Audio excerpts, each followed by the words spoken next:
गीता में भगवान श्री कृष्ण द्वारा कही गई बातें मनुष्य को खुद से रूबरू करवाती है। अगर मनुष्य गीता की बातों पर सही सही अमल करे तो ना तो वो कभी असफल हो सकता है और ना ही कभी किसी से धोखा खा सकता है। इसमें कही गई बातें अनमोल है।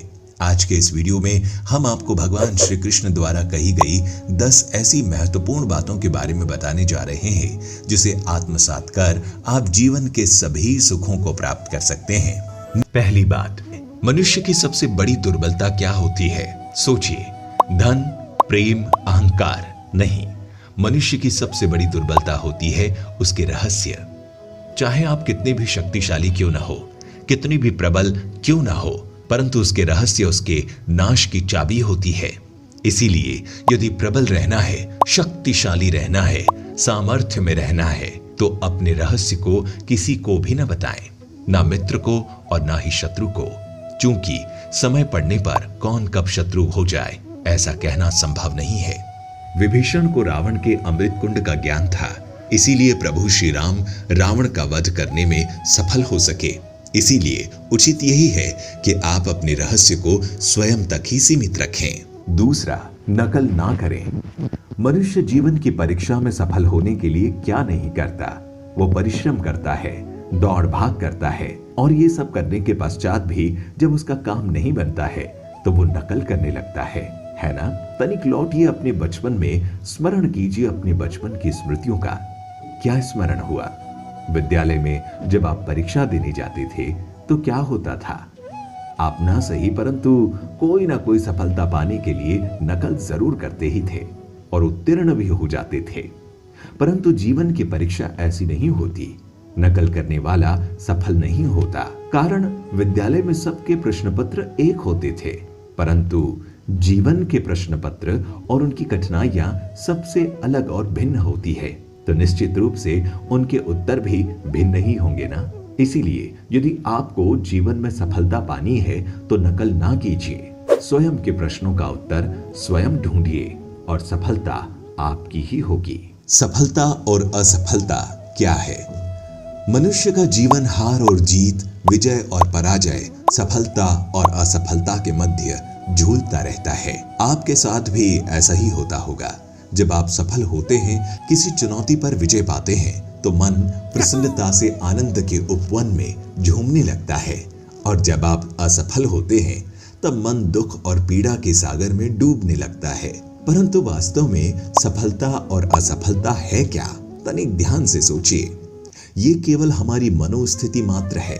हमारी पराजय तब नहीं होती जब हमारा शत्रु विजय प्राप्त करता है। हमारी पराजय तब होती है जब हम पराजय स्वीकार कर लेते हैं। हम असफल तब नहीं होते जब हम लक्ष्य ना पा सके। हम असफल तब होते हैं जब हम प्रयास करना बंद कर देते हैं। इसीलिए प्रयास करते रहिए और हार ना माने, क्योंकि जिस दिन आप हार स्वीकार करना बंद कर देंगे, जीत आपके चरणों में होगी। अगला विषय, निष्काम कर्म की शक्ति। आप सब ने बरगद के वृक्ष को तो देखा ही होगा। क्या आपको ज्ञात है कि बरगद के वृक्ष के बीज का आकार राय से भी छोटा होता है? परंतु बरगद का वृक्ष संसार के महाकाय वृक्षों में जाना जाता है। जब उसका जन्म होता है तब उसमें वो जटाएं, वो शाखाएं नहीं होती, परंतु जैसे जैसे उसका विस्तार होता है, जैसे जैसे वो अधिक शाखाओं का भार उठाता है, अधिक पत्तियों का सृजन करता है, वैसे वैसे उसकी शाखाएं जटाएं बनकर जड़ तक पहुंचती है और उस वृक्ष को सहारा देती है। ये जीवन का बहुत महत्वपूर्ण पथ है। बिना लोभ लालच शुभ कार्य करें, अन्य लोगों की सहायता करें। धीरे धीरे आपने जिनकी सहायता की वो आपके सहायक बनते जाएंगे, आपकी जड़ों को और भी बलशाली बनाएंगे, आयु, मान और आकार बढ़ाएंगे। सजीवन, सहायता और निष्काम कर्म आपको मृत्यु के पश्चात भी मरने नहीं देगा, आपको अमर रखेगा। अगला बिंदु है, ज्यादा बोलना हानिकारक होता है। हमारा शरीर प्रकृति का एक महान आविष्कार है। इससे जटिल संरचना संसार में और कोई नहीं। हमारा शरीर जितना जटिल है, यदि इसे ठीक से जाना जाए तो इससे अधिक सरल ज्ञान देने वाला और कोई नहीं।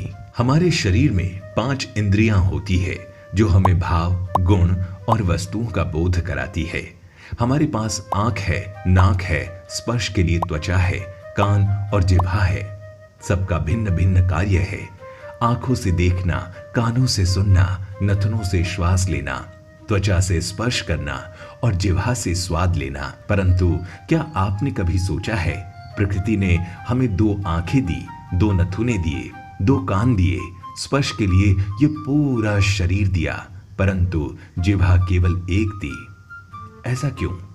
क्योंकि प्रकृति चाहती है हम देखें अधिक, सुने अधिक और ज्ञान अधिक अर्जित करें और बोले कम, क्योंकि अधिक वाचाल नाश को आमंत्रण देता है। याद रखिएगा। अगला बिंदु है अपनों की पहचान कैसे करें।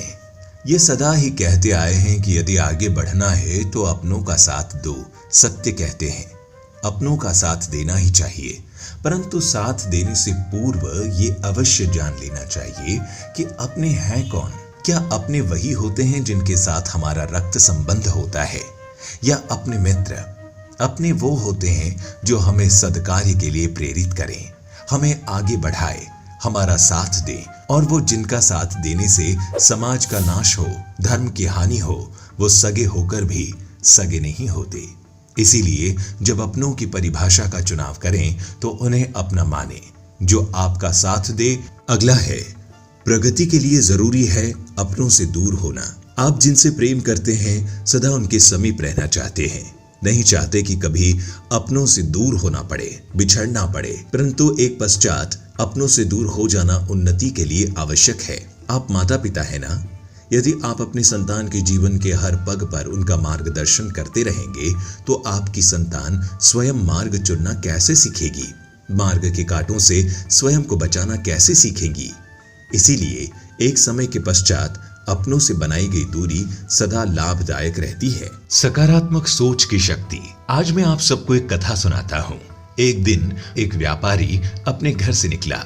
घर से निकलते ही एक बिल्ली ने उस व्यापारी का मार्ग काट दिया, जिससे व्यापारी घबरा गया और वो घर लौट गया और शुभ घड़ी की प्रतीक्षा करने लगा। और जब वो पुनः अपने घर से निकला तब वो वाहन जा चुका था, जिसे राजा तक पहुंचकर उसे भेंट देनी थी। राजा को भेंट नहीं मिली, जिससे राजा क्रोधित हो गया। राजा ने उस व्यापारी का व्यापार बंद करवा दिया। इस कारण व्यापारी क्रोधित होकर घर पर अपनी पत्नी से लड़ बैठा। पत्नी अपने बच्चों समेत मायके वापस चली गई और उस व्यापारी के जीवन में यदि कुछ रह गया था तो केवल अंधकार था। और इन सब का कारण वो उस बिल्ली को मानता है जिसने उसका मार्ग काटा था। ऐसा ही एक दूसरा व्यापारी राजा को भेंट देने निकला और उस व्यापारी का मार्ग भी एक बिल्ली ने काट दिया। वो व्यापारी तनिक घबराया, परंतु उसने आगे बढ़ना अधिक उचित समझा। राजा तक वो समय पर पहुंचा। राजा प्रसन्न हुआ और राजा ने व्यापारी को अपना व्यापार बढ़ाने की अनुमति दी, स्वर्ण आभूषण दिए। जब व्यापारी घर पर पहुंचा तो पत्नी को आभूषण और अपने बच्चों को देने के लिए वस्त्र थे। हर और प्रसन्नता थी। आप दोनों के साथ एक ही प्रकार की घटना हुई, परंतु दोनों की प्रतिक्रिया भिन्न थी। ऐसा ही हमारा जीवन भी है। हमारे जीवन में प्रारब्ध का अपना स्थान है, परंतु उससे कई अधिक महत्वपूर्ण हमारी प्रतिक्रिया है, हमारे सोच का प्रभाव है, क्योंकि यही हमारे जीवन को आकार देता है। इसीलिए अपनी सोच को सकारात्मक रखिए। हम सभी अपने जीवन में कोई न कोई कार्य करते हैं। कार्य करते करते थकान की अनुभूति भी होती है, और यदि थकान ना उतरे तो कार्य करने का मन नहीं करता। हम आशा करते हैं कि कदाचित एक दिन में 24 के स्थान पर 26 घंटे होते तो आराम करने के लिए हमें और अधिक समय मिल जाता। हमें ऐसा अनुभव होता है कि हम बहुत अधिक कार्य कर रहे हैं, है ना? परंतु क्या आपने कभी सोचा है कि जो लोग संसार में सफल हैं, उनके पास भी सफल होने के लिए दिन में केवल 24 घंटे थे, तो फिर वो सफल क्यों हुए? इसका एक छोटा सा रहस्य है।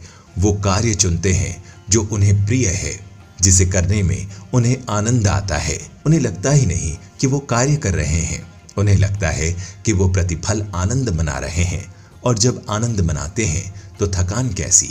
इसीलिए यदि आप जीवन में कोई भी काम कर रहे हैं तो वो आपके मन को भाना चाहिए, या जो कार्य आप कर रहे हैं उससे आपके मन को शांति मिलनी चाहिए। सफलता आपको अवश्य मिलेगी। अंतिम विषय, समय बहुत बहुमूल्य है।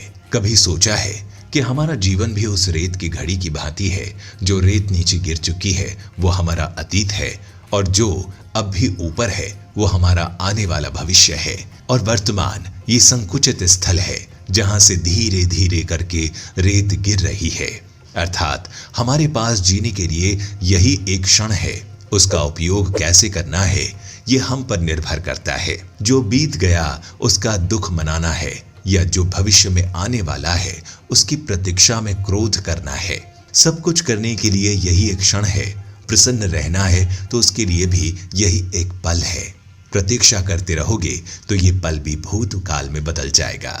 इसीलिए आनंद के लिए, परोपकार के लिए प्रतीक्षा ना कीजिए। आपके पास जो पल है उसका भरपूर सदुपयोग कीजिए। क्योंकि इस घड़ी को पलटकर आप फिर से समय अवश्य गिन सकते हैं, परंतु अपना बीता हुआ समय आप वापस नहीं लौटा पाएंगे। तो दर्शकों, भगवान श्री कृष्ण की इन बातों से आपने क्या सीखा, नीचे कमेंट में हमें जरूर लिखकर बताइए। और उम्मीद करते हैं कि आपको हमारी आज की ये प्रस्तुति जरूर पसंद आई होगी। अगर पसंद आई हो तो ज्यादा से ज्यादा लाइक और शेयर कीजिए, ताकि आपके जानने वालों को भी जीवन से जुड़ी ये बातें पता चल सके। साथ ही ऐसे आध्यात्मिक वीडियोस के लिए अभी द डिवाइन टेल्स को सब्सक्राइब करें। तो दर्शकों, आज के इस वीडियो में बस इतना ही। दीजिए इजाजत। नमस्कार।